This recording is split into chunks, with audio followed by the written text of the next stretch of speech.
Alright, a simple and easy chart to start with here. I've been waiting for this type of chart to come up again, and even though I have a record of what's happening in this chart, I have multiple records of it. But I wanted to post one very recent one, and it's finally come up. This is a baseball game between the Yankees and the Royals. This happened on 10th October 2024 in Kansas City, Missouri. Started at 7:08 p.m. local time, and this time 7:08 is important because this was the time of the first pitch, and that is what started the event. That was the trigger.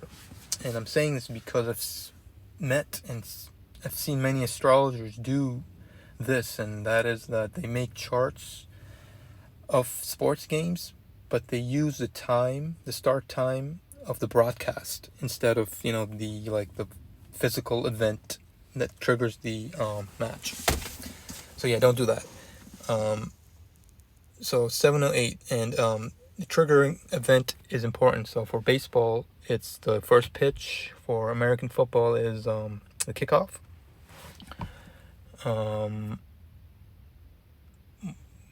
Kind of going blank here. Oh, that's for hockey, it's the puck drop, and basketball, it's the tip off. I'll give you another example is for American football. So they don't start at 1 p.m. They start at 1:03 usually, the kickoff. All right. But anyway, so the favored team in this game were the Yankees. All right. So the Yankees get the first house. All right. So I'm going to label that.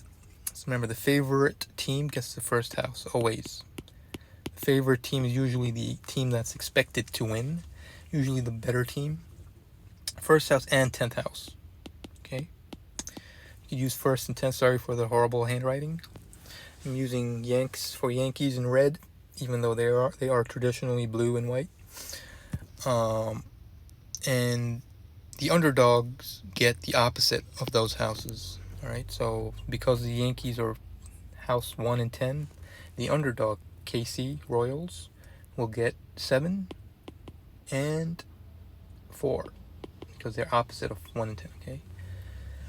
So now we have the houses assigned.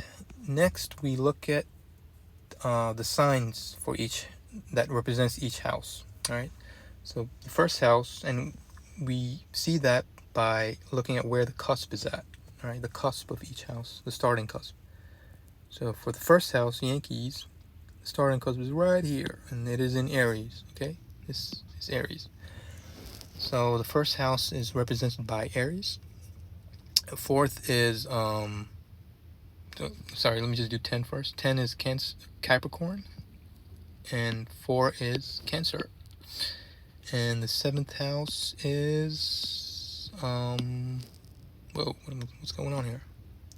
Stop, go away. All right, the 7th house is Libra. All right, so now we have the houses and the signs. Now we are finding the signs out because each sign has a ruling planet. All right, a ruling planet, and we look for that now.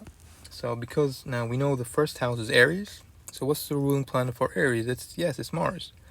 So where's Mars at? We look for Mars in the chart, and it's right here, down here, in the 4th house. Okay, so Mars, since it rules Aries, and since Aries is the first house, and since the first house is represented by the Yankees, or the Yankees are the first house, Mars is the Yankees. Okay, Mars represents the Yankees down here, and so we can label it as Ruler 1 or Lord 1. Usually you'll see it as Lord 1, even though they aren't lords, but astrologers in the past they thought these were lords, but they're not. Anyway, so the first ruler or Lord 1 is Mars, and for KC, for Libra, the ruler is Venus. And where's Venus at? We look for Venus. Here it is. All right, so that's the ruler of KC, or ruler of 7th. Now the 4 and 10. All right, so the ruler of 4 is Moon.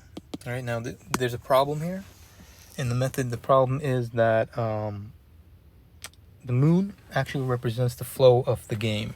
All right. I don't know why these dots keep coming up, but anyway, the moon represents the flow of the game, and so you can't have it as a ruler as well. It creates a problem. And for 10, which is Capricorn, the ruler is Saturn. Saturn can only be a ruler if it is 1, 7, and 4, but not 10. So those are the rules, all right? I did not make them up. I do know they work, but I did not make them up. But I will not get into the ruler for 4 and 10 in this video. But we will do without a ruler for this one, all right? I'll make a separate one for that. So the rulers for this chart are 1 and 7, all right? So 1 for the Yankees, 7 for KC. All right, now significant aspects, all right? And there are 2 important aspects in this chart, all right? Now the first, and they're both made by the moon. Now look at where the moon is at. Let me just show you where the moon's at first. There's moon at 20 degrees, right? Now the moon, first of all, applies to the ruler of 7th down here at 21 degrees. And that's a sextile, okay? Because it's 60 degrees apart, roughly. And that actually helps KC. That's the testimony for KC, all right? So I'm just going to label it here. Moon, sextile, Lord 7, or ruler 7, all right? That's for KC.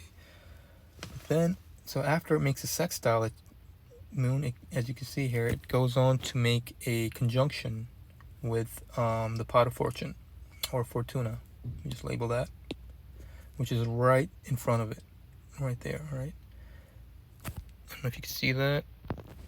It's 25 degrees. So the moon at 20 degrees, 20.5 degrees, first goes on to make a sextile to Lord 7, and then it makes a conjunction to pot of fortune, which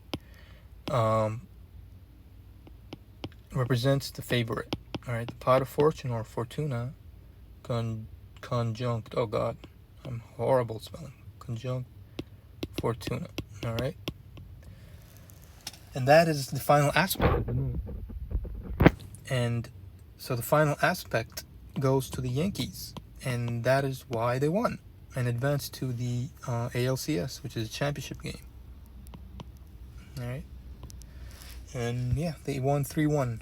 I'll probably, I think, post a separate thing for that, and I'll edit the video, whatever. All right, so that's pretty much it. Yeah, sorry for the horrible handwriting, messy. It's just my first presentation, but yeah, that's why the Yankees won. I saw it coming. Yes, I did bet on it. Did win, of course. Congrats to all that saw it coming. I hope there are any other astrologers that are doing this. It does seem like I'm the only one, but anyway, thank you for watching. There's more to come.